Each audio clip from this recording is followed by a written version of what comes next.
Cinema industry వైపు వెళ్ళాలనుకుంటున్నారా? మీకు మేమున్నాం. వెంటనే కాల్ చేయండి. అమ్మ నమస్తే. నమస్తే అమ్మా.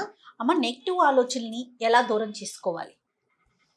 చాలా కష్టం అమ్మా, కష్టం. కష్టం. ఎందుకు అంటే అసలు తనకొచ్చింది నెగిటివ్ ఆలోచన అన్న ఊహ రావాలి మొదట. చాలామందికి అది రాదు కదా. నేను సరైన ధోరణిలో ఆలోచిస్తున్నాను అని అనుకుంటారు. అందుకని మొదట ఆ సంగతి రియలైజ్ అవ్వాలి. అది అవ్వడానికి ఇంట్లో ఎవరైనా సహకరించాలి, వాళ్ళ మాట వినేట్టు వీళ్ళు ఉండాలి, లేదా ఎప్పటికప్పుడు వీళ్ళకే తెలియాలి. ఒకవేళ తెలిసినా కానీ ఇబ్బంది ఎక్కడొస్తుందంటే, ఎప్పుడూ కూడా సానుకూలమైనటువంటి భావనల కన్నా ప్రతికూల భావనలు ఆకర్షణీయంగా బలవంతంగా ఉంటాయి, బలవత్తరంగా ఉంటాయి.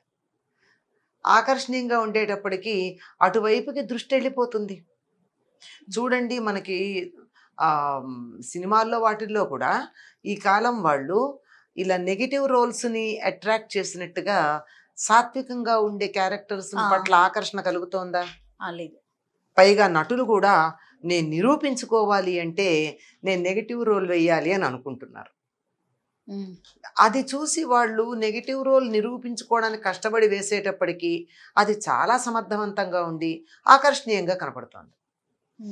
అలాగా ఎప్పుడు కూడా ఆ నెగిటివిటీ అన్నది కొంచెం ఆకర్షణ ఎక్కువ, బలం ఎక్కువ దానికి.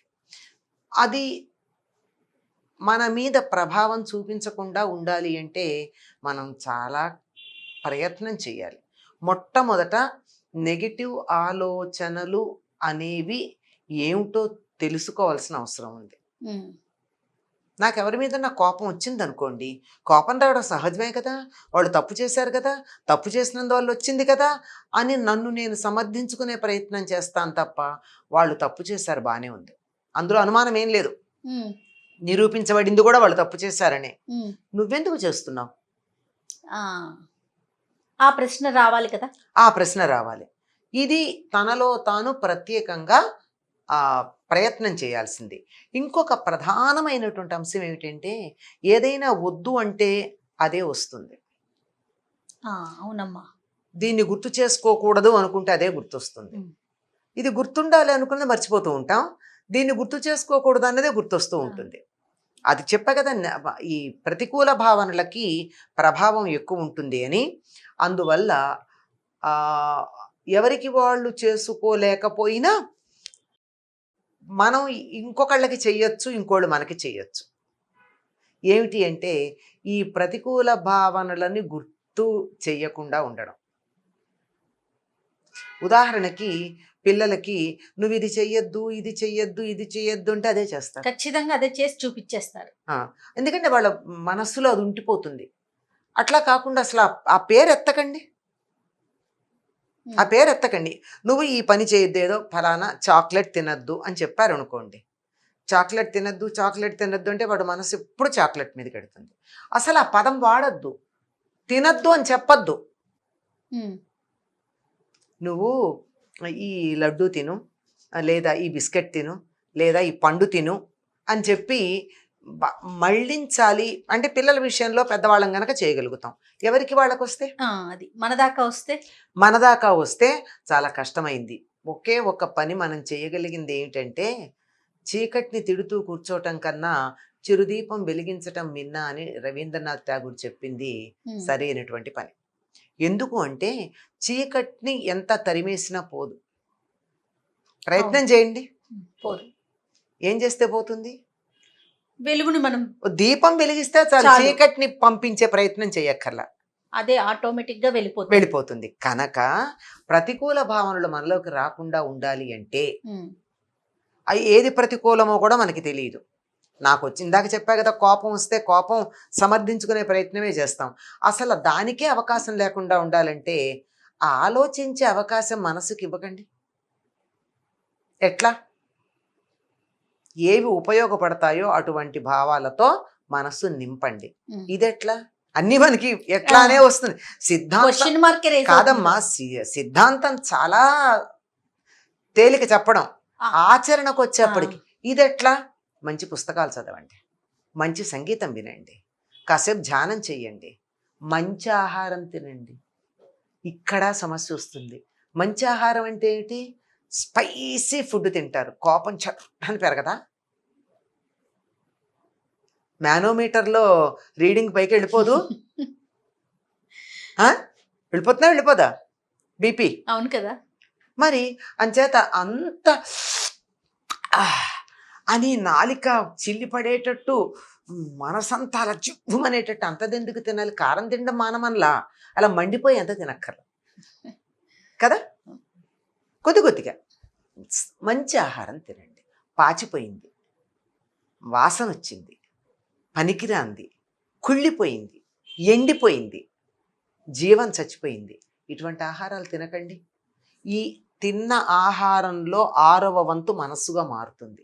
మీరు ఇట్లాంటి పనికిరాని పదార్థాలు తింటే పనికిరాని ఆలోచనలు వస్తాయి, కుళ్ళు పదార్థాలు తింటే కుళ్ళు ఆలోచనలు వస్తాయి, ఎండిపోయిన పదార్థాలు తింటే రసహీనమైనటువంటి ఆలోచనలు వస్తాయి. అందువల్ల మనకి భగవద్గీతలో చెప్పినట్టు రసం, ప్రతిదానికి స్వరసం ఉండాలి.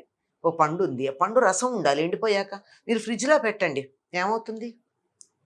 కుళ్ళిపోదు, కానీ దాంట్లో ఉన్న తడంతా ఆరిపోయి ఇలకరుచుకుపోయిందంటారు, అట్లా ఉంటుంది. బాగానే ఉంటుందేమో తినడానికి, కానీ ఫుడ్ వాల్యూ ఏముంది? పొట్ట నింపుతుందే కానీ మనసు నింపదు అది. కనుక అటువంటి పదార్థాలు తినకండి. ఇది మొదటిది. ఆహారం, విహారం, మంచి భావాలు ఉన్న వాళ్ళతో కలిసి ఉండండి. ఎంతసేపు తన్ను, నరుకు, పొడు, చీల్చుతా, కాలుస్తా, ఇలాంటి మాటలే కదా మనం తరచుగా వింటున్నాం. ఇవి చాలా క్యాచీ వర్డ్స్గా ఉంటున్నాయి మనకి. సినిమాల్లో కూడా ట్యాగ్ లైన్ వర్డ్స్ లాగా కనిపించే ఉంటున్నాయి. ఊత పదాలు అంటారు. ఇవన్నీ అలవాటైపోయినటువంటి వాళ్ళు ఈ పదాలు అని అని దాంట్లో ఉన్న భావం ఇంతో అంతో మనసుకు రాదా? మనసుకు వస్తుంది. అది మన కళ్ళ ముందు జరుగుతున్నా కూడా ఎటువంటి చలనం ఉండట్లేదు. ఎంత మొద్దుబారిపోయామంటే మన ఎదురుగా ఎవరన్నా చచ్చిపోతే కూడా అయ్యో అనే స్థితి దాటి చచ్చిపోయారా అనే స్థితికి వచ్చాం. ఆ సున్నితత్వం పోయి మొరటు అయిపోయాం. కనుక ఇవన్నీ అయిపోవడానికి ఇటువంటి మాటలు మాట్లాడడం, ఇటువంటి మాటలు మాట్లాడుతూ ఇటువంటి భావాల గురించి చెప్పేటటువంటి వాళ్ళ సాంగత్యంలో ఉండడం కారణం. ఒకటి ఆహారం అయితే, రెండోది మన విహారం.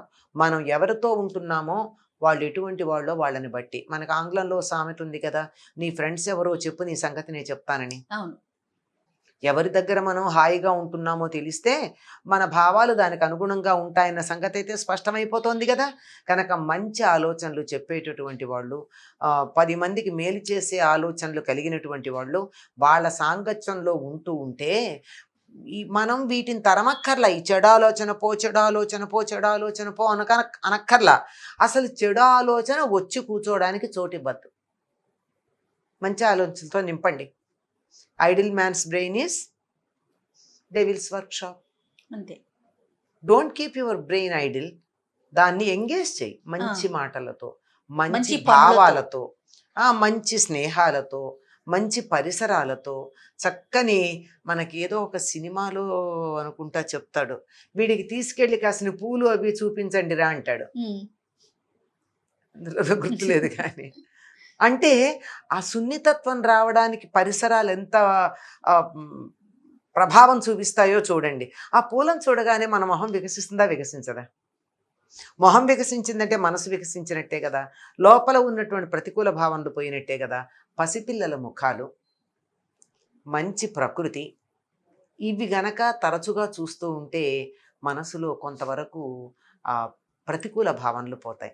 అందుకే మీరు మన దేశంలో అంతగా అలవాట్లేదు కానీ పాశ్చాత్య దేశాల్లో వాళ్ళని చూడండి, ఇంటి గోడకి వాళ్ళు వాల్పేపర్ వేసుకుంటారు. సూర్యోదయం లాంటి దృశ్యాలు వాళ్ళకి అపురూపం కదా.